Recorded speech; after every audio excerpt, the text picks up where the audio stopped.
Boa tarde, pessoal, tudo bem? Começando agora mais uma live aqui pelo Ranking dos Políticos. Eu sou o Bernardo Bittar, eu acompanho aqui as atividades no Congresso Nacional, aqui em Brasília. Pessoal, hoje a gente vai receber a deputada Bia Kicis, deputada federal pelo PSL, eleita pelo DF. A gente está aqui já só vendo quando ela entrar, para ela nos colocar aqui como participante. Essa é uma ideia nova que a gente está fazendo agora com mais intensidade, as lives, né? Eu acho que é interessante para a gente se comunicar melhor com vocês, entender o que a sociedade civil, né, pleiteia aí junto conosco aqui do ranking dos políticos. Marquei com a Bia aqui às 16 horas, ela já deve estar chegando. Deixa eu só tentar acompanhar aqui. Essa história de live é ao vivo, então a gente sempre tem aqui um percalçozinho, mas isso aqui já está sendo resolvido. A Bia já deve estar chegando. Vocês estão gostando dessa nossa interação maior? A gente espera que vocês mandem aí coisas que vocês pretendem entender, saber. A Bia já entrou aqui, já estou vendo ela. Vou falar com ela aqui agora. Show! Ela já deve estar entrando. Aí vocês podem mandar perguntas também, participar com a gente, que a gente vai respondendo. Oi, deputada. Tudo bem? Tudo bem? Boa tarde. Boa tarde. Tudo bem? Tudo jóia por aí. Vocês estão conseguindo me ver? Eu só vejo a deputada, eu só vejo a Bia aqui. Eu estou aparecendo direitinho também? Eu não estou vendo você, não. Tá tudo escuro na tela. Ué, eu também só estou conseguindo ver a senhora. Aí, foi? Agora foi. Jóia, deputada, que bom que a senhora topou fazer essa live com a gente. Então, eu queria começar já perguntando como é que a senhora acha que esses últimos projetos analisados e aprovados aí pelo Congresso ajudam o país? A gente tem o Corona Voucher, esse Plano Mansueto 2.0, né, que houve, houve várias mudanças, orçamento de guerra. Como é que a senhora acha que isso vai ajudar o país nesse momento? Olha, na verdade, essa lei Mansueto, que não é mais lei Mansueto, vamos deixar bem claro, tá? O PLP 149, que era, sim, de iniciativa do governo e levou o nome do secretário Mansueto, ela visava a reestruturar estados, municípios, principalmente aqueles que já são devedores, né? Que já não conseguem pagar suas contas e que, por isso, estão em débito, têm empréstimos, não conseguem pagar. Então, eles teriam que se comprometer, mudar o procedimento adotado em várias frentes, como, por exemplo, serviço público, redução do montante que é destinado a pagar a folha, a movimentar a própria máquina. Então, uma série de coisas que teriam que ser feitas com garantias para que eles pudessem, inclusive, suspender as prestações dos empréstimos e tal. O que aconteceu? Quando esse projeto foi ser examinado pela Câmara, ele foi completamente retalhado. Da mesma forma que retalharam o pacote anticrime do Sérgio Moro. Tiraram a Justo, bem lembrado. distância, aprontaram todas, criaram um juízo de garantia. Então, pegaram o projeto Mansueto, que era muito importante, até para aquilo que o Paulo Guedes sempre fala, que é o novo pacto federativo, onde você descentraliza poder, dinheiro, e leva isso para onde? Para as cidades, para os municípios, para os estados. O que aconteceu foi que, de repente, sumiram todas as garantias, não houve mais nenhuma previsão de reestruturação e apresentaram uma conta de 180 bi para a União. Foi um fuzuê na semana passada. A gente conseguiu tudo, né, por meio de WhatsApp, grupo, Zoom, videoconferência, conversar, pressionar, e a gente conseguiu que o projeto fosse adiado. A gente já ele estava em curso na quinta-feira, a gente conseguiu adiar para a segunda passada, essa segunda-feira que passou.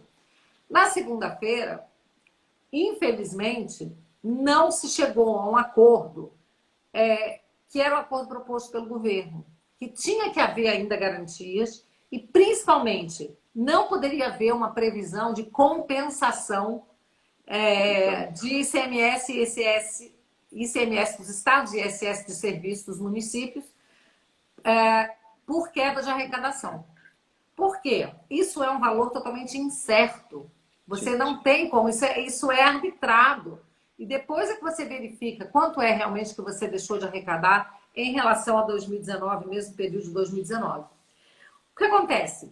A gente foi alertado de que, num caso semelhante como foi o da Lei Candir, até hoje existe essa briga de Estado cobrando da União, e você não sabe o tamanho desse buraco, o tamanho da conta. Então, como é que a União vai se comprometer no escuro, passar um cheque em branco, sem você ter a menor noção daquele valor?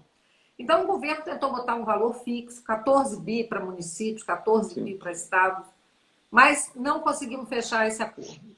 E aí foi a votação e, lamentavelmente, somente 70 deputados votaram contra esse projeto. Outros deputados que votaram a favor, eu tenho conhecimento já de que alguns ou vários que votaram a favor já estão super arrependidos. Porque votaram porque não tinham entendido direito o tamanho da confusão, o tamanho do buraco, entendeu? Sim. Acharam, era 180 bi, agora caiu para 80, então agora ficou bom. Não ficou bom. Não ficou bom porque estamos no escuro, é um tiro no escuro. Então, eu já estou até sabendo que como as redes malharam muito, e essa é uma função importantíssima do cidadão, pressionar, ir para as redes, levantar hashtag, cobrar do seu parlamentar, do seu deputado, do seu senador, cobrar mesmo, entendeu?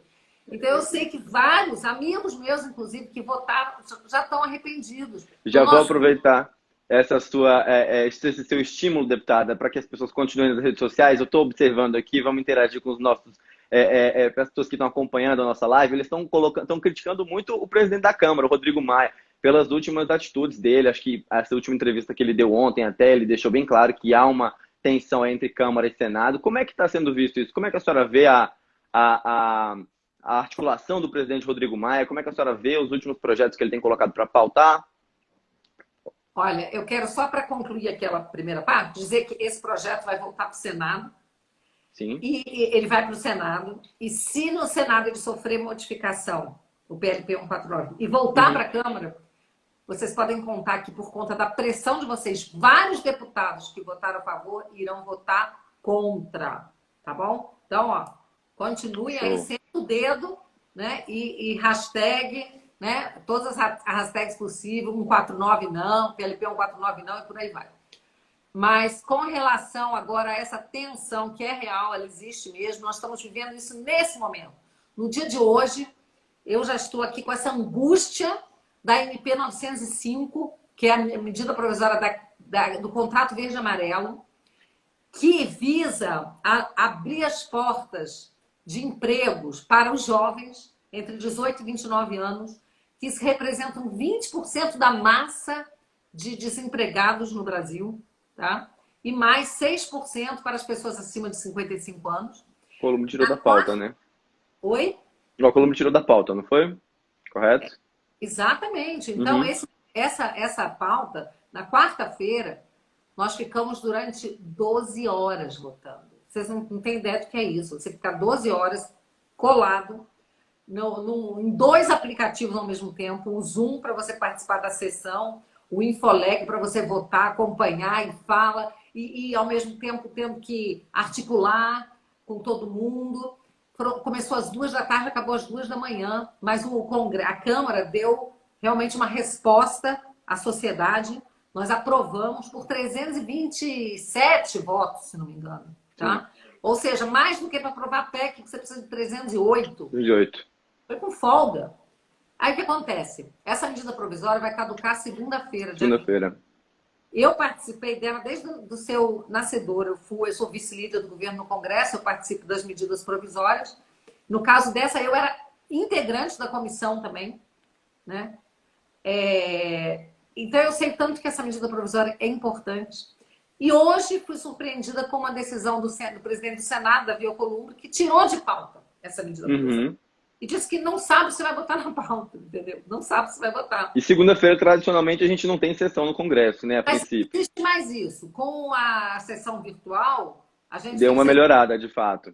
todo dia tem, Uhum, entendeu? Segunda, terça, entendi. quarta, de madrugada. Deputado, eu quero insistir nessa pergunta sobre o Rodrigo Maia. A senhora acha que, como é que tá? Como é que a senhora avalia as últimas atividades dele, as Sim, últimas não, eu decisões? vou falar disso. Eu estou querendo dizer que essa tensão ela é tão presente, real, que ela está presente nesse momento. Eu estou dando um exemplo concreto para vocês. A Sim, medida provisória 905, que o Rodrigo Maia lutou para aprovar. Aí a gente tem que dizer o seguinte: o Rodrigo Maia, a gente brinca e fala assim, é como se fosse uma coisa meio bipolar, entendeu? Tem dia que ele quer ferrar o governo, tem dia que ele quer ajudar. Então, entendi. no caso da Lei Mansueto, ele atrapalhou muito o governo, porque ele atropelou a gente, ele não permitiu que o governo apresentasse emendas, nós tínhamos 2 emendas para apresentar, ele passou para votação, não deu tempo mais de apresentar, estava uma guerra, assim, até 1h30 da tarde, a reunião de líderes, governo, parecia que eles iam aceitar a proposta do governo. De 1h30 para as 3 mudou tudo, e o Rodrigo Maia começou a sessão, saiu atropelando, o governo não conseguiu nem apresentar as emendas. Então, assim, nessa ação, foi muito negativa a condução do Rodrigo Maia. Uhum, Na MP 905, que a esquerda não queria de jeito nenhum votar, ele peitou, colocou e ficou 12 horas presidindo a sessão. Então, nesse dia, a gente tem que dar a César o que é de César, entendeu? Então, nessa ele ajudou muito. Mas agora o Davi Columbre vem e atrapalha. Então, a gente não entende. Esse jogo tem alguma coisa aí, entendeu? Porque está todo mundo uhum, dizendo que eles dois estão brigados, mas acontece que essa briga dos dois está atrapalhando quem? Está atrapalhando o Brasil, está atrapalhando o sim. governo. Porque Quem perde somos nós. quando um faz, o outro desfaz. Entendeu? Aí agora o Davi Alcolumbre também ficou chateado porque a gente mudou a lei que a gente votou ontem, a gente mudou o texto que veio do Senado, que estava cheio de problemas. Ele veio com coisas boas, ampliou as categorias que vão receber o auxílio emergencial. Sim, ele veio com coisas boas. Mas ele tinha aspectos muito negativos que a gente tirou. Aí agora Sim. parece que o Senado já está bravo, então por isso não quer votar. Gente, não faz o menor sentido para minha cabeça dizer que Câmara e Senado estão tensionados, estão brigando, se quem está pagando por isso, eu não vou nem dizer que é o governo. O governo sofre a perda política, mas Sim. quem vai sofrer no dia a dia, sentir na pele, são as pessoas. Deputada, a gente vê justamente o que a senhora diz, o governo sofre e tal, tem que haver um planejamento. Mas a gente colocou, inclusive acabamos de postar aqui no Instagram do Ranking, que alguns governadores colocaram já, deixa eu só recuperar aqui, Tem uma aqui, cortaram tem salários. uma aqui dizendo o seguinte: vou deixar de seguir essa mulher, é retardada, o Neto Play 10. Ô, Neto, eu não sei qual é a sua noção de retardado, tá? Eu estou aqui abrindo o jogo com vocês, falando tudo que está acontecendo. Se você pensa diferente, expõe aqui o seu pensamento para a gente poder conhecer. Mas vamos tentar nos concentrar nas ideias, né, Neto, né, deputada? Vamos falar de ideias aqui, não de bobagem. Deputada, então, o governador do Paraná cortou 30% da remuneração do primeiro escalão, o governador do Rio Grande do Sul cortou 30% do salário dele e dos secretários, o governador do Piauí reduziu o salário e dos funcionários comissionados em 15%. Existe algum projeto real, alguma coisa de fato coesa para que o Congresso diminua os salários, aí pelo menos dos parlamentares, dos servidores? Olha só, existe toda uma movimentação para isso, tá? A Câmara acabou de cortar aí 150 milhões de despesas com uma série de coisas que não vão ser realizadas. Então, por exemplo, Como as viagens. não vai acontecer. As pessoas Mas isso aí não pode ser propriamente economia, um não gasto. Não está havendo viagem, não está Não, havendo mas gasto. é que às vezes a pessoa pode passar esse gasto para alguma outra rubrica que permita.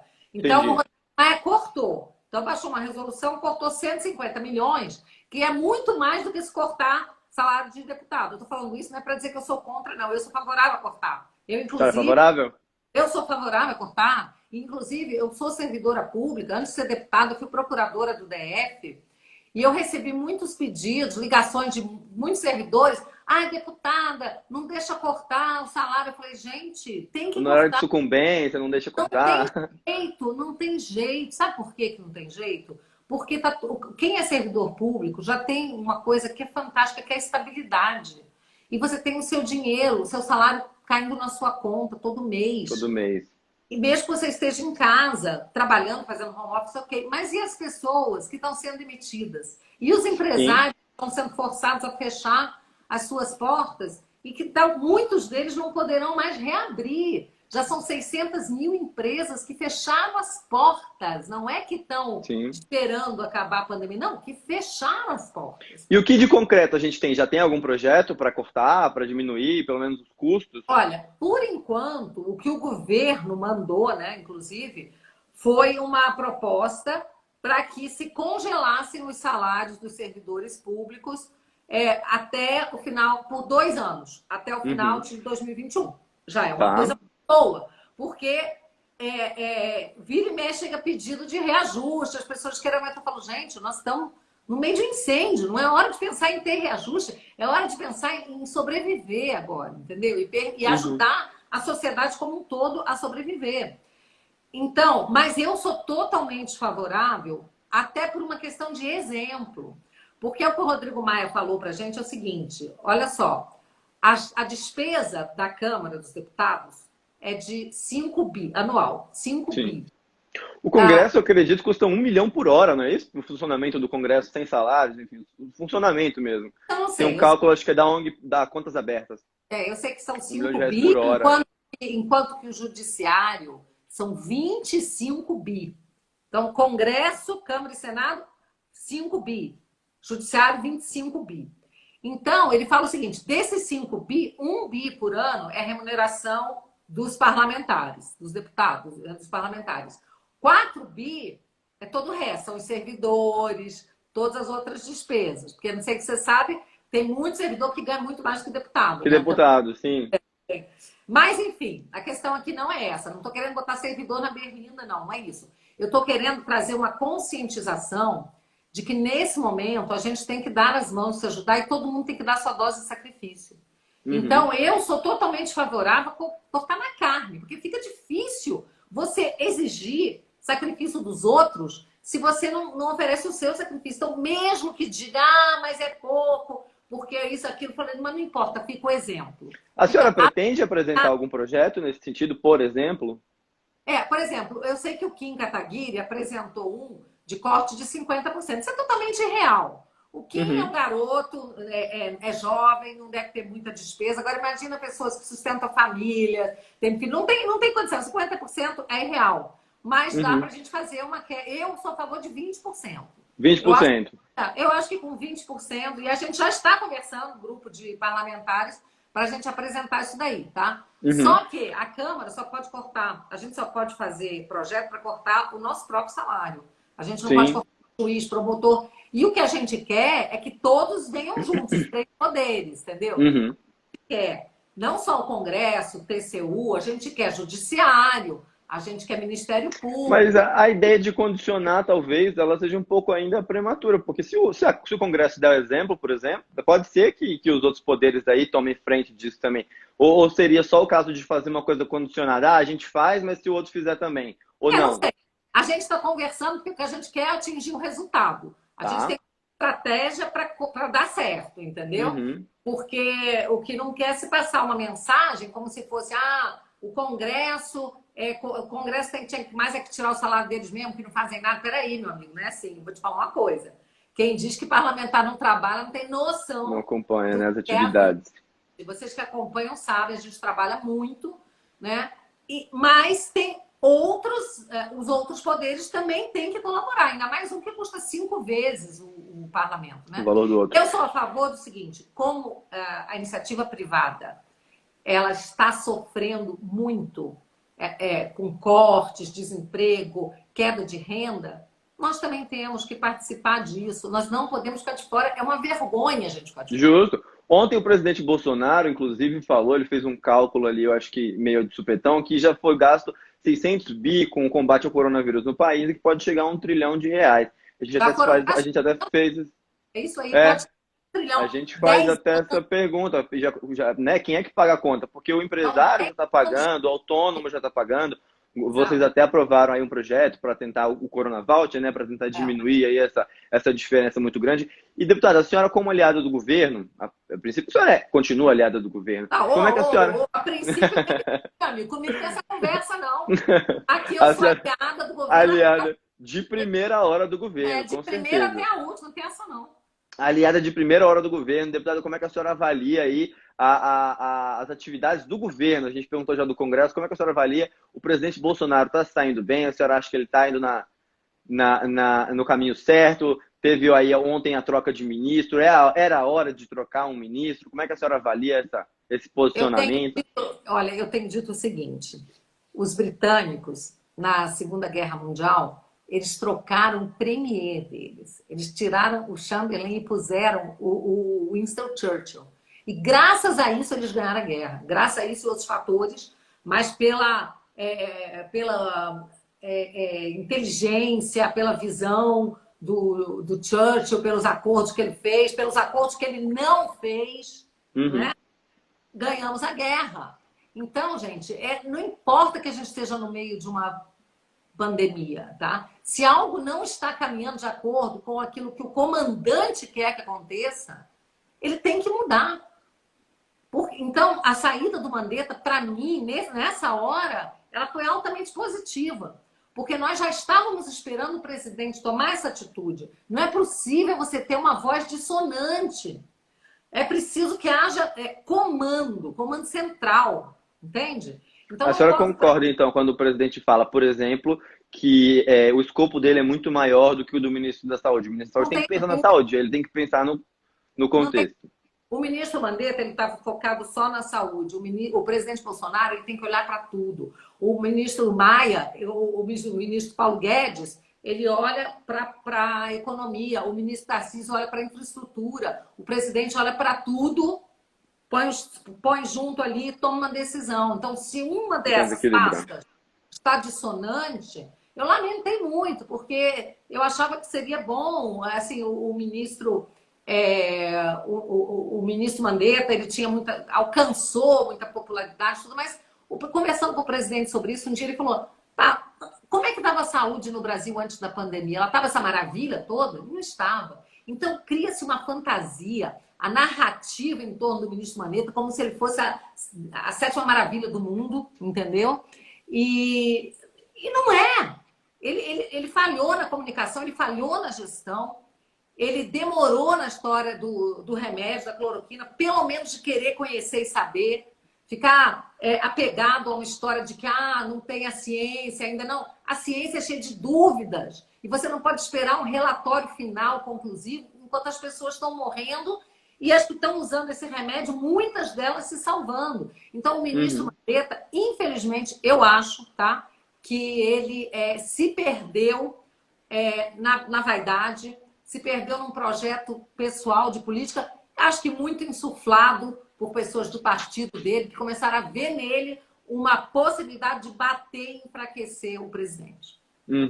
A gente está numa hora de arriscar, de fato. Uma dessas coisas que se colocou em risco foi eu vi até que a senhora criticou nas redes sociais, aquela decisão, aquela determinação de se colocar alguns presidiários para fora aí da cadeia. Não foi isso? Muito. O ministro Onyx disse que 76 mil presidiários tentaram conseguir aquele Corona Voucher, aquele benefício que o governo vai distribuir aí, que já inclusive saiu. Isso deveria ser mais restritivo ainda? A senhora acha que os presidiários estão aí se beneficiando de alguma forma? Porque tem um outro lado, que é uma questão separada que eu queria lhe perguntar, deixar os presidiários, só a título de curiosidade, deixar os presidiários na cadeia não é condená-los à morte também?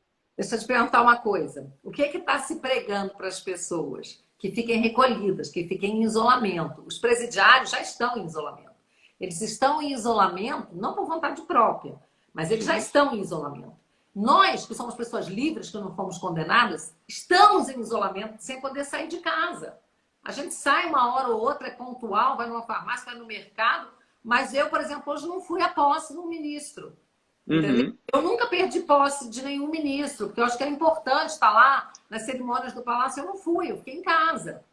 Se vocês perceberem, estava praticamente vazio lá. Só tinha assim, os ministros mesmo, não tinha parlamentar, não tinha nada.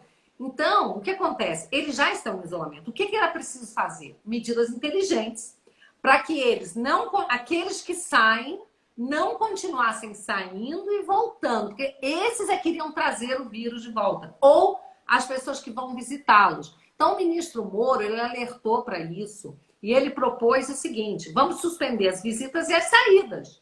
Quem está lá confinado fica, mas não, como disseram, estão regredindo o regime. Não é regressão de regime, meu amigo. São medidas de confinamento a que nós também estamos sujeitos.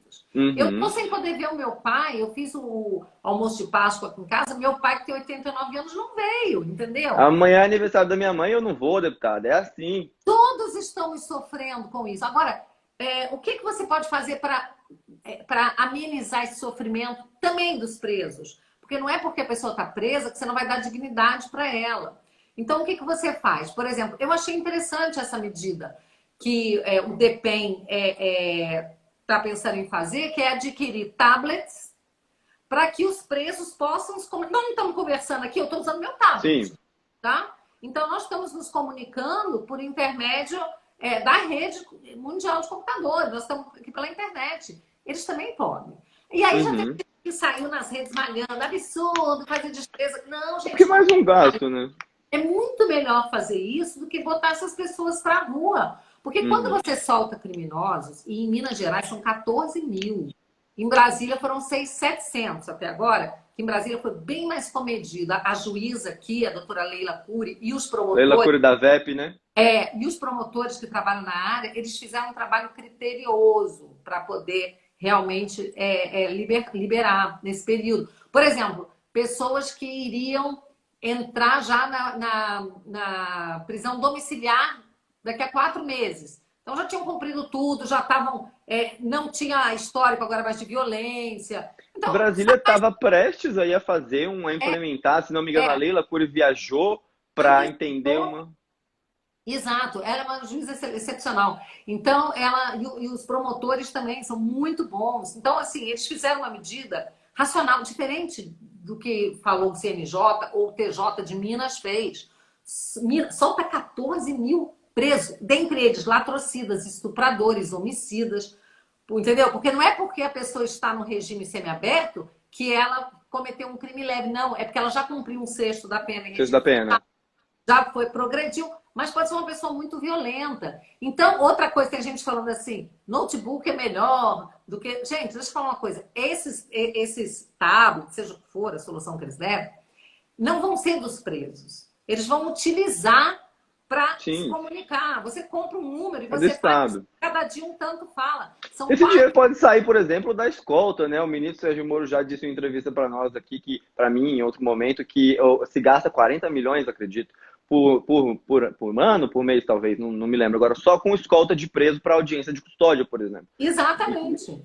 Então, e esses tablets vão ser do sistema penitenciário, que eles podem usar para outras coisas, entendeu? Até para aula, à distância, ensino à distância, uma série de coisas. E, entre elas, o preso poder se comunicar com a família, porque aí é uma questão até de humanidade, porque nós sabemos que essa reclusão... Eu conversei muito com os promotores, e eles falaram assim, que o momento da visita é o único momento de alento. E você tem presos violentos, mas você tem pessoas que praticaram crime, mas que não são pessoas violentas. A pessoa praticou um crime e está lá pagando. Eu acho o seguinte, qual é o objetivo do processo penal? É fazer a pessoa pagar pelo crime dela. Depois que pagar a dívida com a sociedade. E eu quero dizer que eu sou uma pessoa avessa ao nosso sistema processual penal e execuções, porque eu acho que se a pessoa é condenada a 30 anos, ela tem que ficar 30 anos na cadeia. Se ela é condenada a 20, é 20. Eu sou contra esse regime de progressão do jeito que é feito, entendeu? Eu acho que você não precisa aumentar a pena, botar 50, 100 anos. Bota 20, mas a pessoa fica 20 anos na cadeia. Aqui cumpre um sexto e já sai. É uma palhaçada o nosso sistema, entendeu? Então, eu denunciei isso, tá? Agora, essa coisa de você pensar, poxa, mas a pessoa vai ficar lá, não vai nem poder sair para visitar, nem uma vez por mês, não vai poder receber visita, deixa ela falar com a família dela. Eu acho que é uma atitude humana E a Uhum. gente tem que preservar, assim, a dignidade do preso. Agora, uma coisa é dignidade, outra coisa é a palhaçada que fazem. De querer ficar dando vida mansa, de querer soltar os caras, fazer saidinha, audiência de custódia. Sou contra. Eu acho que tem que ter rigor. E o que vai fazer o sistema penal funcionar é a certeza da punição. Uhum. Deputada, e está tendo agora aí a Câmara, inclusive, se não me engano, foi quem determinou que o presidente Bolsonaro mostre aí os resultados dos exames de coronavírus. O que a senhora acha dessa determinação? A gente não podia deixar de falar. É lógico, essa determinação ela é para inglês ver, é ridículo. Em primeiro lugar, a Constituição, no artigo 50, e o regimento interno, nos artigos 115, 116, 226, prevê realmente que a Casa, né, o Parlamento, pode convocar ministros e outras autoridades subordinadas à presidência da República. Então, o presidente não está no rol das pessoas que podem ser convocadas. Então, o que eles fizeram? Não podiam convocar o presidente, então convocaram o ministro corregedor, o Wagner Rosário, para que ele apresente o atestado do presidente. Eu comecei a rir, né? Eu falei assim, meu Deus do céu, é muita palhaçada dessa esquerda. Então, o ministro Wagner Rosário, ele vai ter que prestar, ele vai ter que se apresentar. E o que ele pode dizer? Ah, eu estou aqui, mas eu não posso trazer o atestado que é do presidente. Então, ele não Sim, deve cumprir a responsabilidade dele, né? De ser chamado ao Congresso, ele tem 30 dias para ir lá sob pena de crime de responsabilidade. responsabilidade. E o presidente não vai mostrar atestado nenhum, não vai mostrar teste nenhum. Sabe por quê? Porque ele não quer mostrar. Porque ele já falou, é a minha palavra que vale. E todo mundo está vendo, o presidente está vendo que ele não está doente coisa nenhuma.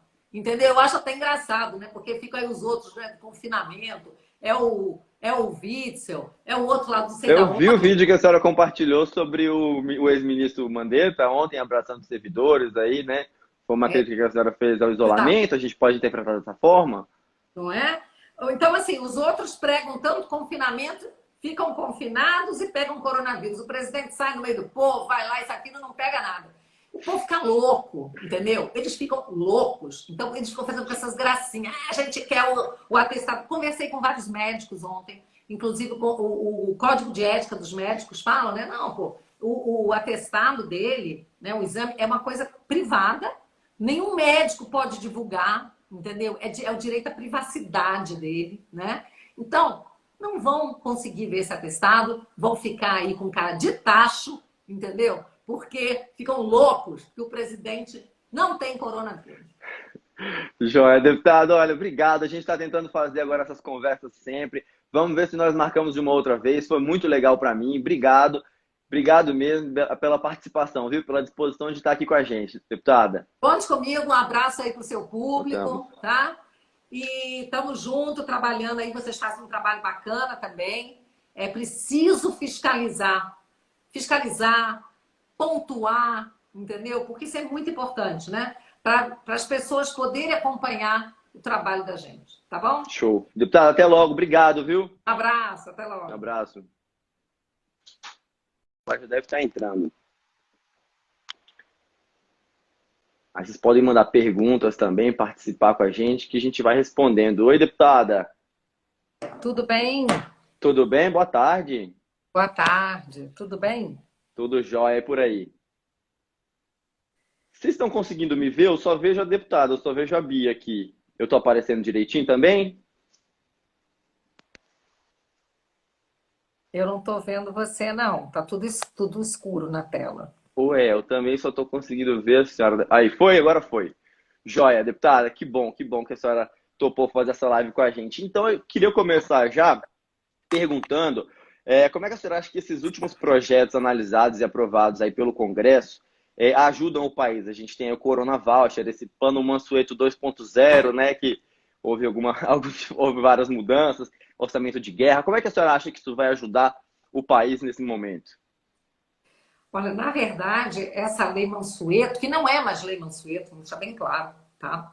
O PLP 149, que era, sim, de iniciativa do governo e levou o nome do secretário Mansueto, ela visava a reestruturar estados municípios, principalmente aqueles que já são devedores, né? Que já não conseguem pagar suas contas e que, por isso, estão em débito, têm empréstimos, não conseguem pagar. Então, eles teriam que se comprometer, mudar o procedimento adotado em várias frentes, como, por exemplo, serviço público, redução do montante que é destinado a pagar folha, a movimentar a própria máquina. Então, uma série de coisas que teriam que ser feitas com garantias para que eles pudessem, inclusive, suspender as prestações dos empréstimos e tal. O que aconteceu? Quando esse projeto foi ser examinado pela Câmara, ele foi completamente retalhado. Da mesma forma que retalharam o pacote anticrime do Sérgio Moro. Tiraram Justo, bem lembrado. Aprontaram todas, criaram um juízo de garantia. Então, pegaram o projeto Mansueto, que era muito importante, até para aquilo que o Paulo Guedes sempre fala, que é o novo pacto federativo, onde você descentraliza poder, dinheiro, e leva isso para onde? Para as cidades, para os municípios, para os estados. O que aconteceu foi que, de repente, sumiram todas as garantias, não houve mais nenhuma previsão de reestruturação e apresentaram uma conta de 180 bi para a União. Foi um fuzuê na semana passada, a gente conseguiu tudo, né, por meio de WhatsApp, grupo, Zoom, videoconferência, conversar, pressionar, e a gente conseguiu que o projeto fosse adiado. A gente já ele estava em curso na quinta-feira, a gente conseguiu adiar para a segunda passada, essa segunda-feira que passou. Na segunda-feira, infelizmente, não se chegou a um acordo, que era o acordo proposto pelo governo, que tinha que haver ainda garantias e, principalmente, não poderia haver uma previsão de compensação de ICMS e ICMS dos estados e ISS de serviços dos municípios por queda de arrecadação. Por quê? Isso é um valor totalmente incerto. Você não tem como, isso é arbitrado. E depois é que você verifica quanto é realmente que você deixou de arrecadar em relação a 2019, no mesmo período de 2019. O que acontece? A gente foi alertado de que, num caso semelhante como foi o da Lei Candir, até hoje existe essa briga de Estado cobrando da União.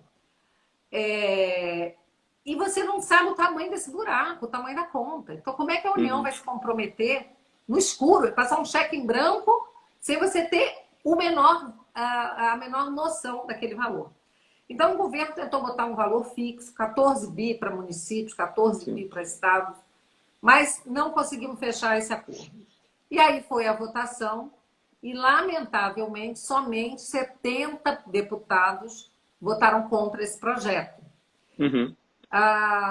Outros deputados que votaram a favor, eu tenho conhecimento já de que alguns ou vários que votaram a favor já estão super arrependidos, porque votaram porque não tinham entendido direito o tamanho da confusão, o tamanho do buraco, entendeu? Sim. Acharam, era 180 bi, agora caiu para 80, então agora ficou bom. Não ficou bom. Não ficou bom porque estamos no escuro, é um tiro no escuro. Então, eu já estou até sabendo que, como as redes malharam muito, e essa é uma função importantíssima do cidadão, pressionar, ir para as redes, levantar hashtag, cobrar do seu parlamentar, do seu deputado, do seu senador, cobrar mesmo, entendeu?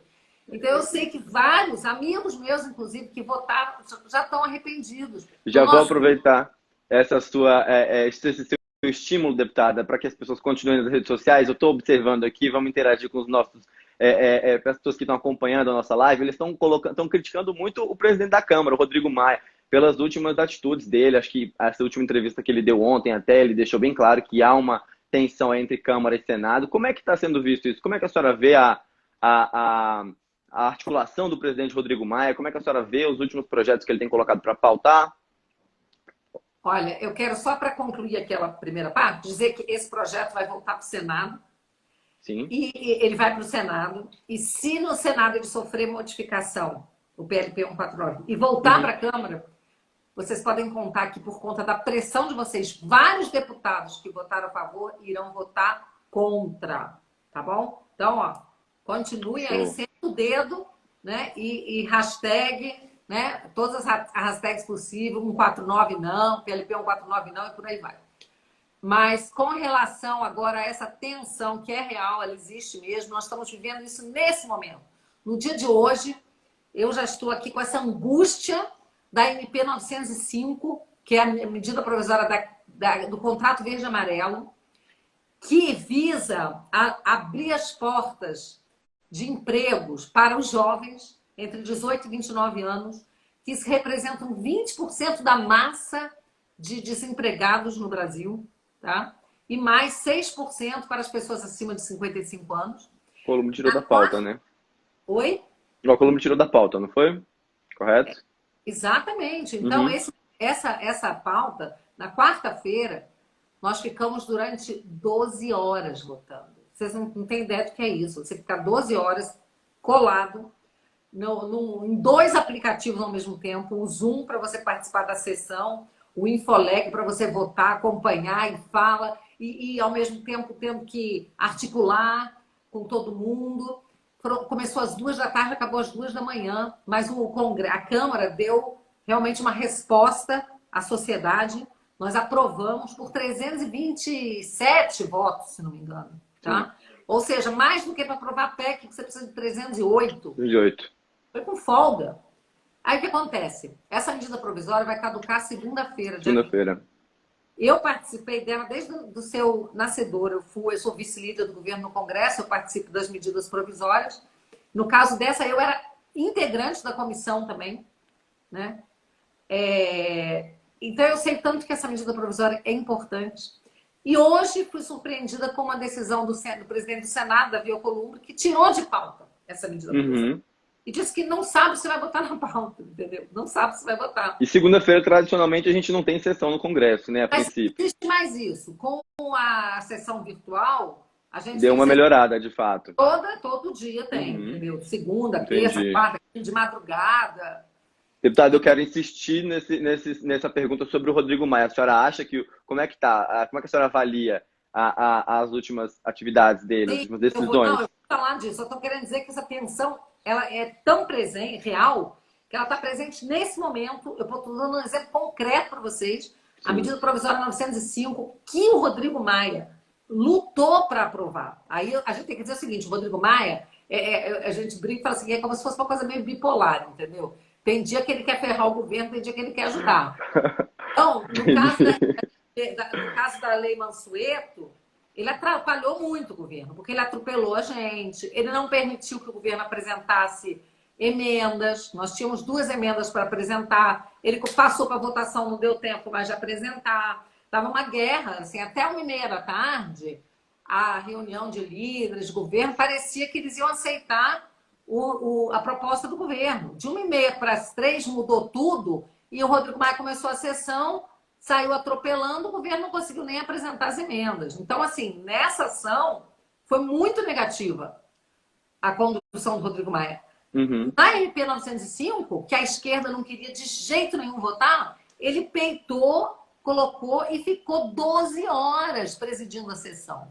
Então, a gente tem que dar a César o que é de César, entendeu? Então, nessa ele ajudou muito. Mas agora o Davi Alcolumbre vem e atrapalha. Então a gente não entende. Esse jogo tem alguma coisa aí, entendeu? Porque tá todo mundo dizendo que eles dois estão brigados, mas acontece que essa briga dos dois está atrapalhando quem? Está atrapalhando o Brasil, está atrapalhando o governo. Porque quando quem perde somos nós. Quando um faz, o outro desfaz. Entendeu? Aí agora o Davi Alcolumbre ficou chateado porque a gente mudou a lei que a gente votou ontem, a gente mudou o texto que veio do Senado, que estava cheio de problemas. Ele veio com coisas boas, ampliou as categorias que vão receber o auxílio emergencial. Sim, ele veio com coisas boas. Mas ele tinha aspectos muito negativos que a gente tirou. Aí agora parece que o Senado já está bravo, então por isso não quer votar. Gente, não faz o menor sentido para minha cabeça dizer que Câmara e Senado estão tensionados, estão brigando, se quem está pagando por isso, eu não vou nem dizer que é o governo. O governo sofre a perda política. Mas quem vai sofrer no dia a dia, sentir na pele, são as pessoas. Deputada, a gente vê justamente o que a senhora diz, o governo sofre e tal, tem que haver um planejamento. Mas a gente colocou, inclusive acabamos de postar aqui no Instagram do Ranking, que alguns governadores colocaram já, deixa eu só recuperar aqui, cortaram salários. Tem uma aqui dizendo o seguinte, vou deixar de seguir essa mulher, é retardada, o Neto Play 10. Ô, Neto, eu não sei qual é a sua noção de retardado, tá? Eu tô aqui abrindo o jogo com vocês, falando tudo que está acontecendo. Se você pensa diferente, expõe aqui o seu pensamento para a gente poder conhecer. Mas vamos tentar nos concentrar nas ideias, né, Neto, né, deputada? Vamos falar de ideias aqui, não de bobagem. Deputada, então, o governador do Paraná cortou 30% da remuneração do primeiro escalão, o governador do Rio Grande do Sul cortou 30% do salário dele e dos secretários, o governador do Piauí reduziu o salário e dos funcionários comissionados em 15%. Existe algum projeto real, alguma coisa de fato coesa, para que o Congresso diminua os salários, aí pelo menos dos parlamentares, dos servidores? Olha só, existe toda uma movimentação para isso, tá? A Câmara acabou de cortar aí 150 milhões de despesas com uma série de coisas que não vão ser realizadas. Então, por exemplo... Como as viagens. Não vai acontecer. As pessoas mas isso não pode ser propriamente economia, um não gasto. Não está havendo viagem, não está havendo gasto. Mas é que às vezes a pessoa pode passar esse gasto para alguma outra rubrica que permita. Então, o cortou. Então, baixou uma resolução, cortou 150 milhões, que é muito mais do que se cortar salário de deputado. Eu estou falando isso não é para dizer que eu sou contra, não. Eu sou favorável a cortar. Eu, inclusive... Você é favorável? Eu sou favorável a cortar. Inclusive, eu sou servidora pública. Antes de ser deputada, eu fui procuradora do DF. E eu recebi muitos pedidos, ligações de muitos servidores. Deputada, não deixa cortar o salário. Eu falei, gente, tem que cortar. Na hora de sucumbência, não deixa cortar. Não tem jeito. Sabe por que não tem jeito? Porque quem é servidor público já tem uma coisa que é fantástica, que é a estabilidade. E você tem o seu dinheiro, o seu salário caindo na sua conta todo mês. Todo mês. E mesmo que você esteja em casa, trabalhando, fazendo home office, ok. Mas e as pessoas que estão sendo demitidas? E os empresários que estão sendo forçados a fechar as suas portas e que muitos deles não poderão mais reabrir. Já são 600 mil empresas que fecharam as portas. Não é que estão esperando acabar a pandemia. Não, que fecharam as portas. E o que de concreto a gente tem? Já tem algum projeto para cortar, para diminuir, pelo menos, os custos? Olha, por enquanto, o que o governo mandou, né, inclusive, foi uma proposta para que se congelassem os salários dos servidores públicos até o final, por 2 anos, até o final de 2021. Já é uma coisa boa, porque vira e mexe chega pedido de reajuste, as pessoas querem aumentar. Eu falo, gente, nós estamos no meio de um incêndio, não é hora de pensar em ter reajuste, é hora de pensar em sobreviver agora, entendeu? E ajudar a sociedade como um todo a sobreviver. Então, mas eu sou totalmente favorável, até por uma questão de exemplo, porque o que o Rodrigo Maia falou pra gente é o seguinte, olha só, a despesa da Câmara dos Deputados é de 5 bi, anual. 5 bi. O Congresso, eu acredito, custa 1 milhão por hora, não é isso? O funcionamento do Congresso sem salários, enfim, o funcionamento mesmo. Eu não sei. Tem um cálculo, acho que é da ONG, da Contas Abertas. Eu sei que são 5 bi, enquanto que o Judiciário são 25 bi. Então, Congresso, Câmara e Senado, 5 bi. Judiciário, 25 bi. Então, ele fala o seguinte, desses 5 bi, 1 bi por ano é remuneração dos parlamentares, dos deputados, dos parlamentares. 4 bi é todo o resto, são os servidores, todas as outras despesas. Porque, não sei se você sabe, tem muito servidor que ganha muito mais que deputado. Que deputado, sim. Mas, enfim, a questão aqui não é essa. Não estou querendo botar servidor na berlinda, não é isso. Eu estou querendo trazer uma conscientização de que, nesse momento, a gente tem que dar as mãos, se ajudar, e todo mundo tem que dar sua dose de sacrifício. Então, eu sou totalmente favorável a cortar na carne, porque fica difícil você exigir sacrifício dos outros se você não oferece o seu sacrifício. Então, mesmo que diga, mas é pouco, porque isso, aquilo, falei, mas não importa, fica o exemplo. A senhora pretende apresentar algum projeto nesse sentido, por exemplo? Por exemplo, eu sei que o Kim Kataguiri apresentou um de corte de 50%. Isso é totalmente irreal. Quem é um garoto, é jovem, não deve ter muita despesa. Agora, imagina a pessoa sustenta a família, tem filho, não tem condição. 50% é irreal. Mas dá para a gente fazer uma... Eu sou a favor de 20%. 20%. Eu acho que com 20%, e a gente já está conversando, um grupo de parlamentares, para a gente apresentar isso daí, tá? Só que a Câmara só pode cortar, a gente só pode fazer projeto para cortar o nosso próprio salário. A gente não pode cortar juiz, promotor. E o que a gente quer é que todos venham juntos, os três poderes, entendeu? A gente quer não só o Congresso, o TCU, a gente quer judiciário, a gente quer Ministério Público. Mas a ideia de condicionar, talvez, ela seja um pouco ainda prematura, porque se o Congresso der o exemplo, por exemplo, pode ser que os outros poderes aí tomem frente disso também. Ou seria só o caso de fazer uma coisa condicionada? A gente faz, mas se o outro fizer também. Ou não? Não sei. A gente está conversando porque a gente quer atingir um resultado. A gente tem estratégia para dar certo, entendeu? Porque o que não quer é se passar uma mensagem como se fosse o Congresso tinha mais que tirar o salário deles mesmo, que não fazem nada. Peraí, meu amigo, não é assim. Vou te falar uma coisa. Quem diz que parlamentar não trabalha não tem noção. Não acompanha, né, as atividades. Vocês que acompanham sabem, a gente trabalha muito, né?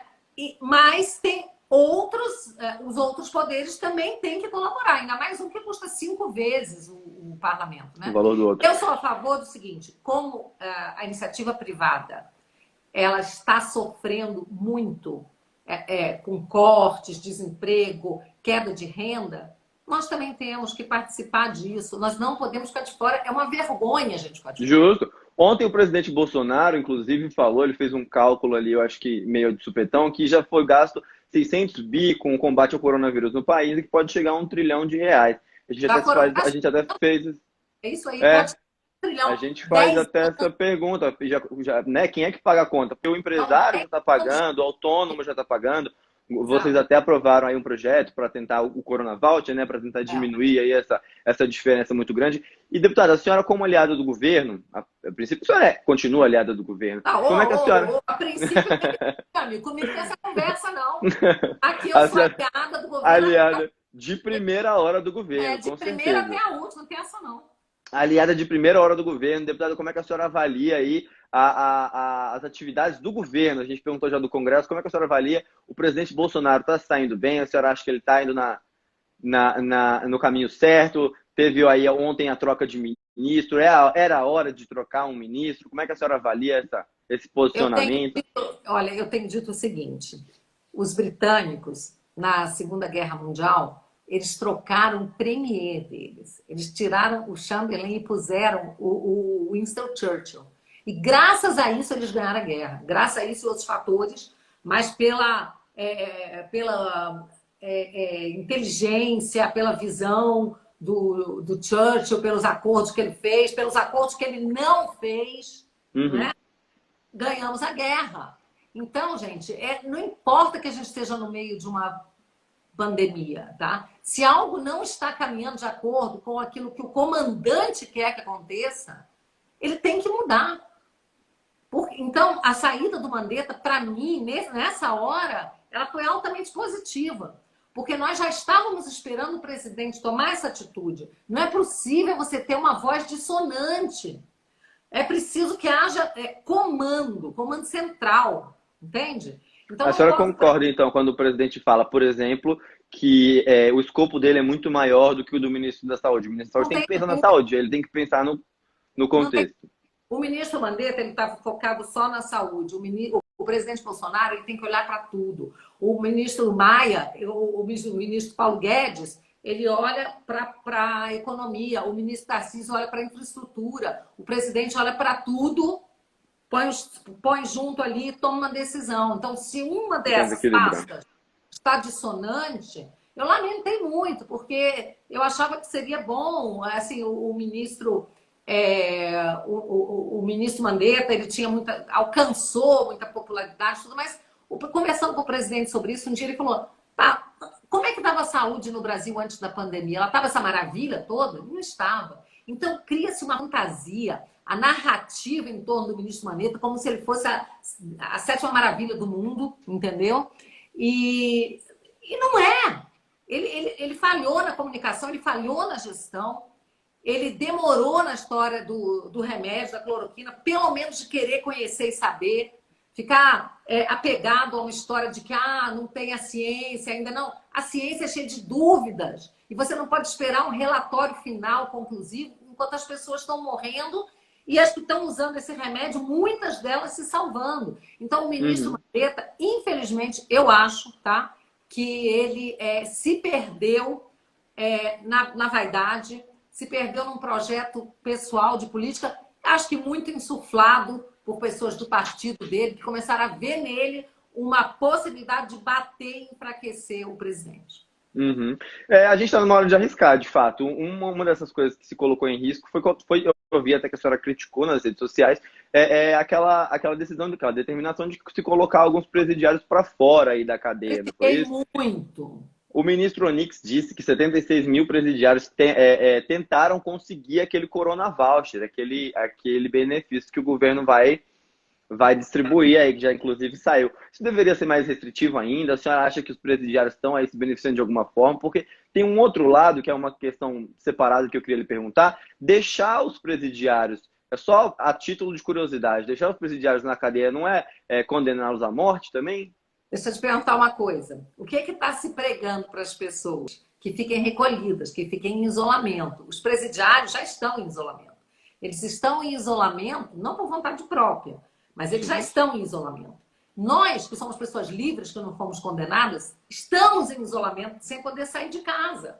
A gente sai uma hora ou outra, é pontual, vai numa farmácia, vai no mercado, mas eu, por exemplo, hoje não fui à posse do ministro. Eu nunca perdi posse de nenhum ministro, porque eu acho que é importante estar lá nas cerimônias do Palácio. Eu não fui, eu fiquei em casa. Se vocês perceberem, estava praticamente vazio lá. Só tinha assim, os ministros mesmo, não tinha parlamentar, não tinha nada. Então, o que acontece? Eles já estão em isolamento. O que era preciso fazer? Medidas inteligentes para que aqueles que saem não continuassem saindo e voltando, porque esses queriam trazer o vírus de volta. Ou as pessoas que vão visitá-los. Então, o ministro Moro, ele alertou para isso e ele propôs o seguinte: vamos suspender as visitas e as saídas. Quem está lá confinado fica, mas não, como disseram, estão regredindo o regime. Não é regressão de regime, meu amigo. São medidas de confinamento a que nós também estamos sujeitos. Eu estou sem poder ver o meu pai, eu fiz o almoço de Páscoa aqui em casa, meu pai que tem 89 anos não veio, entendeu? Amanhã é aniversário da minha mãe, eu não vou, deputada, é assim. Todos estamos sofrendo com isso. Agora, o que você pode fazer para amenizar esse sofrimento também dos presos? Porque não é porque a pessoa está presa que você não vai dar dignidade para ela. Então, o que você faz? Por exemplo, eu achei interessante essa medida que o DEPEN está pensando em fazer, que é adquirir tablets para que os presos possam... Não estamos conversando aqui, eu estou usando meu tablet. Sim. Tá? Então, nós estamos nos comunicando por intermédio da rede mundial de computadores. Nós estamos aqui pela internet. Eles também podem. E aí já tem gente que saiu nas redes malhando, absurdo, fazer despesa. Não, gente. Porque mais um gasto, né? É muito melhor fazer isso do que botar essas pessoas para a rua. Porque quando você solta criminosos, e em Minas Gerais são 14 mil, em Brasília foram 700 até agora, que em Brasília foi bem mais comedida. A juíza aqui, a doutora Leila Cury, e os promotores... Leila Cury da VEP, né? E os promotores que trabalham na área, eles fizeram um trabalho criterioso para poder realmente liberar nesse período. Por exemplo, pessoas que iriam entrar já na prisão domiciliar daqui a 4 meses. Então já tinham cumprido tudo, já estavam... não tinha histórico agora mais de violência. Então, Brasília estava prestes aí a fazer implementar, se não me engano, a Leila Cury viajou para entender uma... Exato, ela é uma juíza excepcional. Então, e os promotores também são muito bons. Então, assim, eles fizeram uma medida racional, diferente do que falou o CNJ ou o TJ de Minas fez. Solta 14 mil presos, dentre eles latrocidas, estupradores, homicidas, entendeu? Porque não é porque a pessoa está no regime semiaberto que ela cometeu um crime leve, não. É porque ela já cumpriu um sexto da pena. Sexto da pena. Já progrediu, mas pode ser uma pessoa muito violenta. Então, outra coisa que a gente falando assim, notebook é melhor, do que... Gente, deixa eu falar uma coisa. Esses tablets, seja o que for a solução que eles derem, não vão ser dos presos. Eles vão utilizar para se Sim, comunicar. Você compra um número e é do você faz, Estado. cada dia um tanto fala. São Esse quatro... dinheiro pode sair, por exemplo, da escolta, né? O ministro Sérgio Moro já disse em entrevista para nós aqui, que para mim, em outro momento, que se gasta 40 milhões, acredito, por ano, por mês, talvez, não me lembro agora, só com escolta de preso para audiência de custódia, por exemplo. Exatamente. Então, e esses tablets vão ser do sistema penitenciário, que eles podem usar para outras coisas, entendeu? Até para aula, à distância, ensino à distância, uma série de coisas. E, Uhum. entre elas, o preso poder se comunicar com a família, porque aí é uma questão até de humanidade, porque nós sabemos que essa reclusão... Eu conversei muito com os promotores, e eles falaram assim, que o momento da visita é o único momento de alento. E você tem presos violentos, mas você tem pessoas que praticaram um crime, mas que não são pessoas violentas. A pessoa praticou um crime e está lá pagando. Eu acho o seguinte, qual é o objetivo do processo penal? É fazer a pessoa pagar pelo crime dela. Depois que Pagar a pagou, dívida com a sociedade. e eu quero dizer que eu sou uma pessoa avessa ao nosso sistema processual penal e execuções, porque eu acho que se a pessoa é condenada a 30 anos, ela tem que ficar 30 anos na cadeia. Se ela é condenada a 20, é 20. Eu sou contra esse regime de progressão do jeito que é feito, entendeu? Eu acho que você não precisa aumentar a pena, botar 50, 100 anos. Bota 20, mas a pessoa fica 20 anos na cadeia. Aqui cumpre um sexto e já sai. É uma palhaçada o nosso sistema, entendeu? Então, eu denunciei isso, tá? Agora, essa coisa de você pensar, poxa, mas a pessoa vai ficar lá, não vai nem poder sair para visitar, nem uma vez por mês, não vai poder receber visita, deixa ela falar com a família dela. Eu acho que é uma atitude humana e a Uhum. gente tem que preservar, assim, a dignidade do preso. Agora, uma coisa é dignidade, outra coisa é a palhaçada que fazem. De querer ficar dando vida mansa, de querer soltar os caras, fazer saidinha, audiência de custódia. Sou contra. Eu acho que tem que ter rigor. E o que vai fazer o sistema penal funcionar é a certeza da punição. Uhum. Deputada, e está tendo agora aí a Câmara, inclusive, se não me engano, foi quem determinou que o presidente Bolsonaro mostre aí os resultados dos exames de coronavírus. O que a senhora acha dessa determinação? A gente não podia deixar de falar. É lógico, essa determinação ela para inglês ver, é ridículo. Em primeiro lugar, a Constituição, no artigo 50, e o regimento interno, nos artigos 115, 116, 226, prevê realmente que a Casa, né, o Parlamento, pode convocar ministros e outras autoridades subordinadas à presidência da República. Então, o presidente não está no rol das pessoas que podem ser convocadas. Então, o que eles fizeram? Não podiam convocar o presidente, então convocaram o ministro corregedor, o Wagner Rosário, para que ele apresente o atestado do presidente. Eu comecei a rir, né? Eu falei assim, meu Deus do céu, é muita palhaçada dessa esquerda. Então, o ministro Wagner Rosário, ele vai ter que prestar, ele vai ter que se apresentar. E o que ele pode dizer? Eu estou aqui, mas eu não posso trazer o atestado que é do presidente. Então, ele não deve cumprir a responsabilidade dele, né? De ser chamado ao Congresso, ele tem 30 dias para ir lá sob pena de crime de responsabilidade. E o presidente não vai mostrar atestado nenhum, não vai mostrar teste nenhum. Sabe por quê? Porque ele não quer mostrar. Porque ele já falou, é a minha palavra que vale. E todo mundo está vendo, o presidente está vendo que ele não está doente coisa nenhuma. Entendeu? Eu acho até engraçado, né? Porque ficam aí os outros, né? Do confinamento, é o Witzel, é o outro lado do sei da onde. Eu vi o vídeo que a senhora compartilhou sobre o ex-ministro Mandetta ontem, abraçando os servidores aí, né? Foi uma crítica que a senhora fez ao isolamento, a gente pode interpretar dessa forma? Não é? Então, assim, os outros pregam tanto confinamento, ficam confinados e pegam coronavírus. O presidente sai no meio do povo, vai lá, isso aqui não pega nada.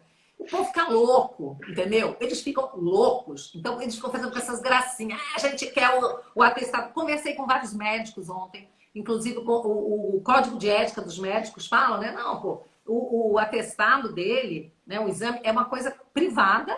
Nenhum médico pode divulgar, entendeu? É o direito à privacidade dele, né? Então, não vão conseguir ver esse atestado, vão ficar aí com cara de tacho, entendeu? Porque ficam loucos que o presidente não tem coronavírus.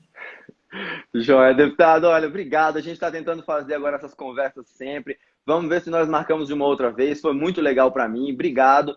Obrigado mesmo pela participação, viu? Pela disposição de estar aqui com a gente, deputada. Conte comigo, um abraço aí para o seu Voltamos. público, tá? E estamos juntos, trabalhando aí, vocês fazem um trabalho bacana também. É preciso fiscalizar,